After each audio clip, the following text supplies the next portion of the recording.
Hello everyone. So it's the Psychology of Money. It's a new book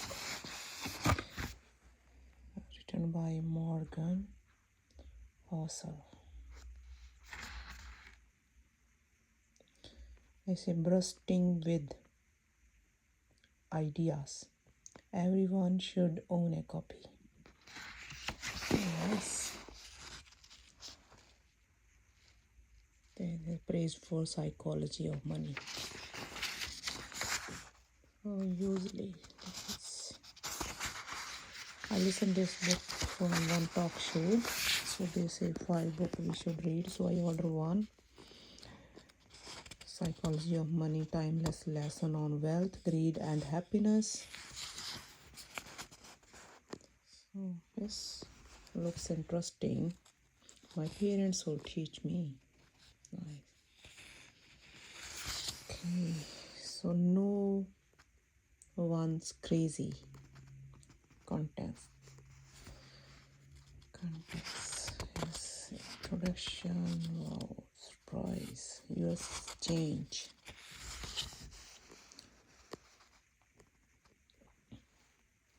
Greatest show on earth.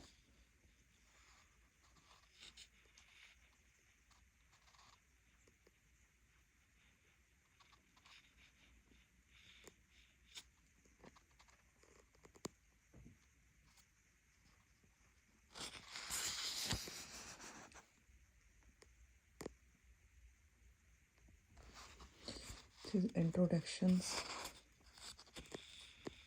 We will read one by one. So I'm very excited too when I get this book. I ordered this book many days ago. So let's see.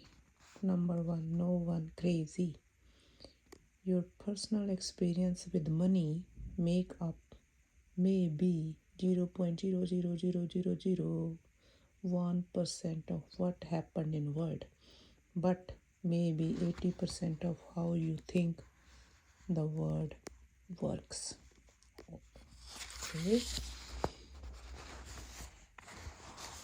So let me tell you about a problem. It might make you feel better about what you do with your money and the less judgmental about what other people do with theirs. People do some crazy things with money, but no one is crazy. Here's the thing. People from different generations raised by different parents who earn different income and held different value in different part of the world, born into different economy, experience different jobs, markets with different initiative and different degree of luck, learn very different lesson. Everyone has their own experience with how the world work, and what you have experienced is more compelling than what you learn secondhand. So all of us, you, me, everyone go through life adhered to a set of view about how money works that vary wildly from person to person. What seems crazy to you that makes sense to me? The person who grew up in poverty think about risk and reward in ways the child of a wealthy banker cannot fathom in tried if he died. The person who grew up with inflation with high experience something the person who grew up with stable price never had to. The stockbroker who lost everything during the Great Depression experienced something the teach worker basking in the glory of late 1990 cannot imagine. The Australian who has not seen a recession in 30 years has experienced something no American has ever. This looks so interesting. We're gonna read one by one. So we cannot read whole book, but we will do some. So on and on.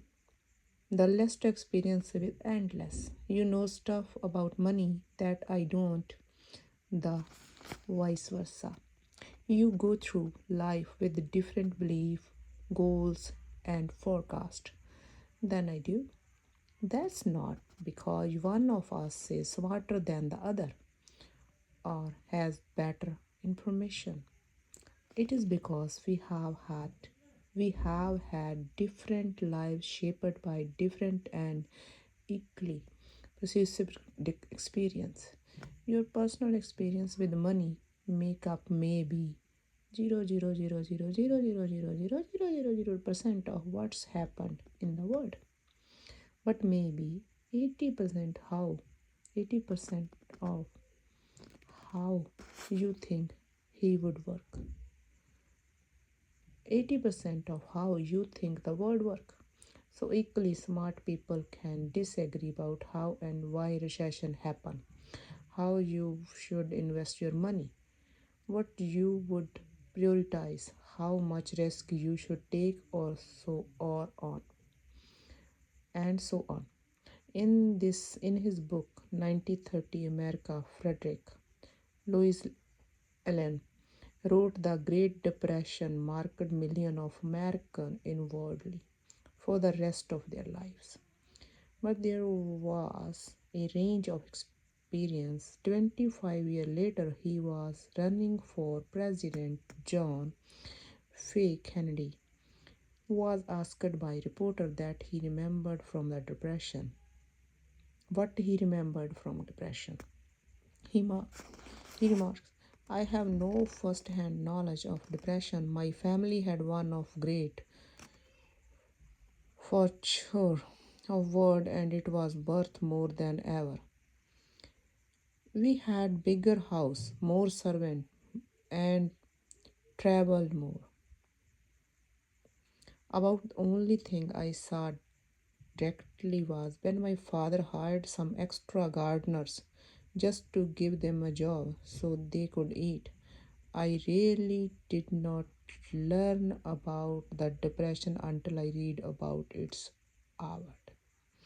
Harvard.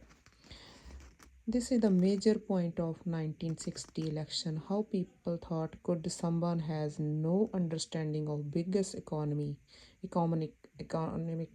story of generation have been put in change of economy.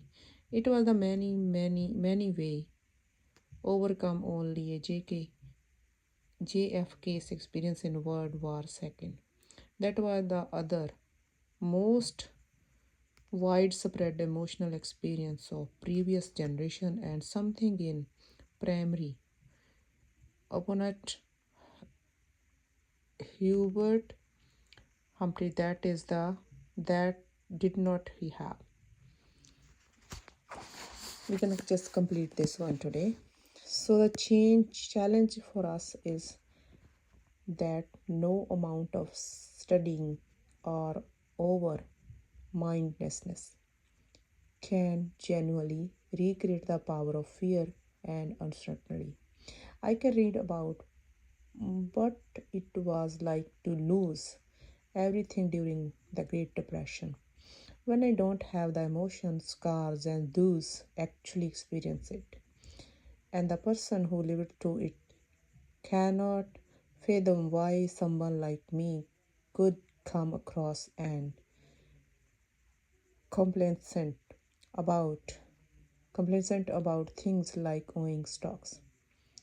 We see the world through this different lens. Spreadsheet can model an historic frequency of big stock market decline, but they cannot model the feeling of coming home, looking at your kids and wondering if we have made a mistake that would impact their life.